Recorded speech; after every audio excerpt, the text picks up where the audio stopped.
আমরা দেখতে পাচ্ছি আমাদের উপর বিভিন্ন ধরনের প্রাকৃতিক আযাব এবং গজব দিন দিন কি বাড়ছে নাকি কমতেছে?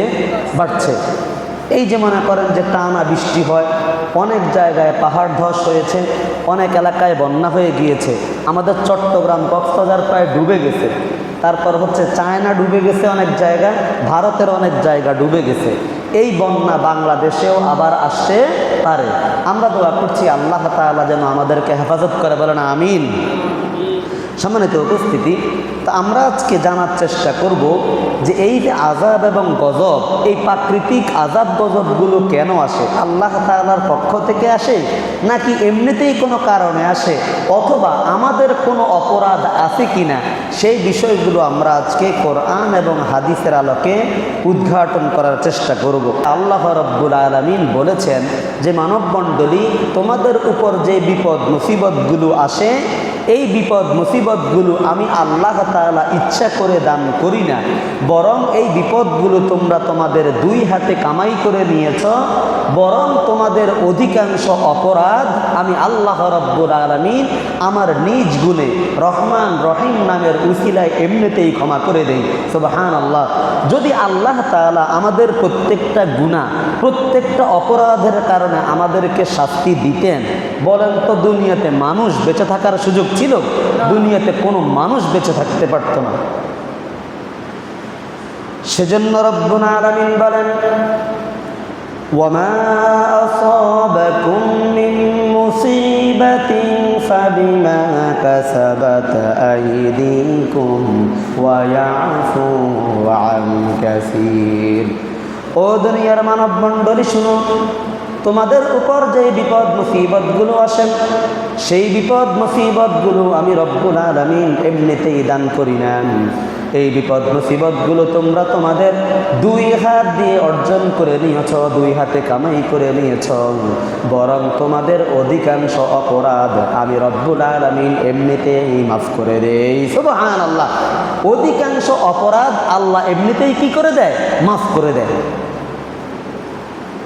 এই আয়াতের মধ্যে রব্বুল আলামিন বললেন, এই বিপদ মুসিবতগুলো আমাদের দুই হাতের কামাই। তাহলে এবার আমরা জানার চেষ্টা করি আমরা কিভাবে এই বিপদ মুসিবতগুলো কামাই করেছি।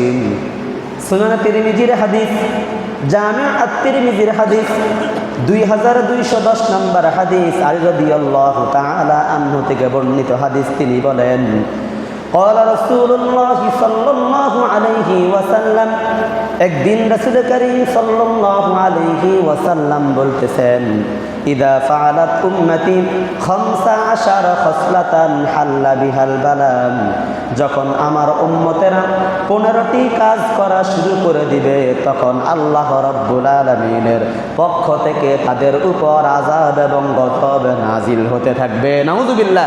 কয়টা কাজের কথা? 15টা কাজ।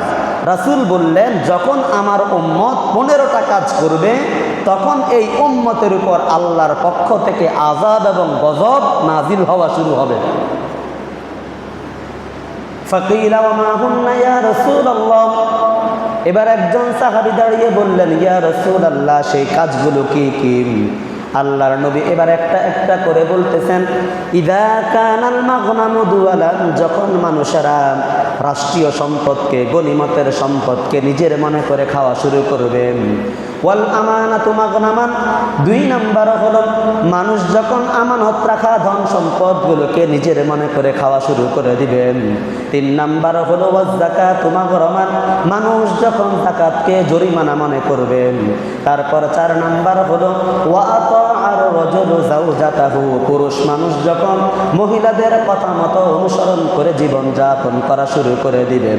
5 নাম্বার হলো ওয়া আক্কা উম্মাহু, সন্তানেরা মায়েদের অবাধ্য হয়ে যাবে। 6 নাম্বার হলো ওয়া বাররা সাদিকাহু, মানুষেরা তাদের বন্ধুকে আপন করে নেবেন। 7 নাম্বার হলো ওয়া জাফা আবাহু, কিন্তু তার পিতাকে, বাবাকে দূরে ঠেলে দিবেন।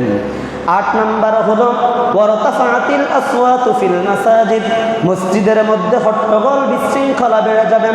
9 নাম্বার হলো ওয়াত্তুখিদাতিল কাইনাতু ওয়াল মাআজিফ, রাসূল বলেন নায়িকা নর্তকী অথবা হচ্ছে গায়ক গায়িকাদের সম্মান এবং মর্যাদা বেড়ে যাবে।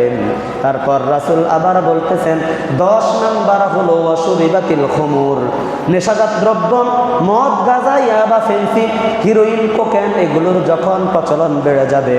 11 নাম্বার রাসূল বলেন ওয়ালাআনা আখিরু হাযিহিল উম্মতি আউওয়ালাহা, যখন আমার এই যুগের লোকেরা তার পূর্ববর্তী ভালো ভালো মানুষদেরকে গালিগালাজ করা শুরু করবেন, তখন আল্লাহর পক্ষ থেকে আযাব গজব নাযিল হবে।